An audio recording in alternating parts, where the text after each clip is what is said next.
1 Samuel 24. And it came to pass, when Saul was returned from following the Philistines, that it was told him, saying, Behold, David is in the wilderness of En Gedi. Then Saul took 3,000 chosen men out of all Israel, and went to seek David and his men upon the rocks of the wild goats. And he came to the sheepcotes by the way, where was a cave, and Saul went in to cover his feet. And David and his men remained in the sides of the cave. And the men of David said unto him, Behold, the day of which the Lord said unto thee, Behold, I will deliver thine enemy into thine hand, and that thou mayest do to him as it shall seem good unto thee. Then David arose and cut off the skirt of Saul's robe privily.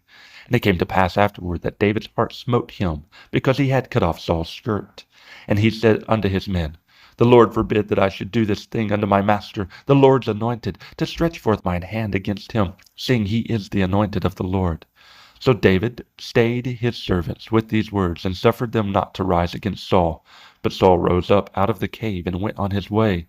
David also arose afterward, and went out of the cave, and cried after Saul, saying, My Lord, the king. And when Saul looked behind him, David stooped with his face to the earth, and bowed himself. And David said to Saul, Wherefore hearest thou men's words, saying, Behold, David seeketh thy hurt?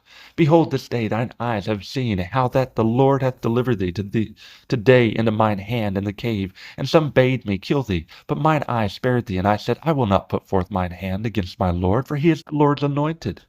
Moreover, my father, see the skirt of thy robe in my hand, for in that I cut off the skirt of thy robe, and kill it thee not. Know thou and see that there is neither evil nor transgression in my hand, and I have not sinned against thee. Yet thou huntest my soul to take it.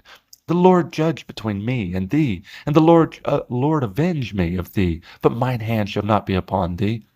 As saith the proverb of the ancients, Wickedness proceedeth from the wicked, but mine hand shall not be upon thee. After whom is the king of Israel come out? After whom dost thou pursue? After a dead dog? After a flea? The Lord therefore be judge, and judge between me and thee, and see, and plead my cause, and deliver me out of thine hand. And it came to pass, when David had made an end of speaking these words unto Saul, that Saul said, Is this the voice, my son David? And Saul lifted up his voice and wept, and he said to David, Thou art more righteous than I, for thou hast rewarded me good, whereas I have rewarded thee evil. And thou hast showed this day how that thou hast dealt well with me. Forasmuch as when the Lord hath delivered me into thine hand, thou killest me not. For if a man find his enemy, will he let him go well away? Wherefore the Lord reward thee good, for that thou hast done unto me this day. And now, behold, I know well that thou shalt surely be king, and that the kingdom of Israel shall be established in thine hand. Swear now, therefore, unto me by the Lord, that thou wilt not cut off my seed after me, and that thou wilt not destroy my name out of my father's house. And David sware unto Saul, and Saul went home.